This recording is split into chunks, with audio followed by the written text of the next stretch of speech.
Le monde se souvient du D-Day, mais ce que l'histoire oublie, ce sont les jours qui ont suivi, quand la plage était encore rouge de sang, quand la guerre ne faisait que commencer. Le débarquement n'était que le début. Des milliers d'hommes gisaient encore sur le sable. Les survivants cherchaient leurs camarades, et la mort rôdait toujours. L'ennemi n'avait pas disparu. Les forces allemandes ripostaient. Chaque mètre gagné coûtait des vies. La Normandie devenait un enfer.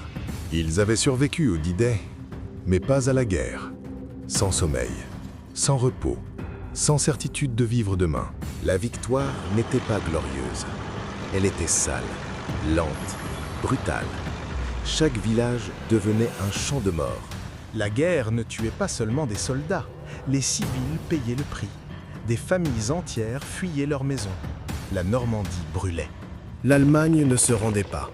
Chaque bunker était une forteresse. Chaque route était un piège. Chaque colline, une bataille. Les morts étaient trop nombreux. On n'avait plus le temps de les pleurer, seulement de les enterrer, rapidement, en silence. La nuit était pire que le jour. Chaque bruit pouvait être le dernier. Chaque ombre, un ennemi. Les Alliés devaient avancer vite, mais la réalité était différente. La Normandie résistait, et le sang continuait de couler. On parle rarement de ces combats. Pas de grandes cérémonies, pas de films célèbres, mais des milliers de morts. Le ciel ne dormait jamais. Jour et nuit, l'artillerie frappait. Le sol tremblait. Et les hommes aussi. Certains survivaient. Mais ils n'étaient plus les mêmes. La guerre ne tue pas toujours le corps. Parfois, elle tue l'âme. Chaque minute comptait.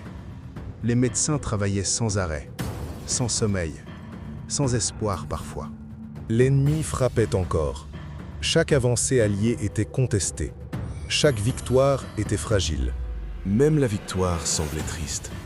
Pas de célébration. Seulement de la boue et du sang.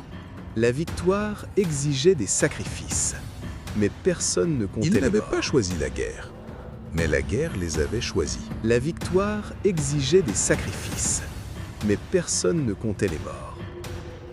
Des milliers de noms que personne ne prononce plus. Le D-Day n'était pas la fin. C'était le début d'un cauchemar plus long. L'histoire choisit ce qu'elle montre et ce qu'elle oublie. Ces jours ont existé. Ils ont été réels, brutaux, inhumains. Un jour, la guerre s'est arrêtée, mais pas pour ceux qui ont survécu.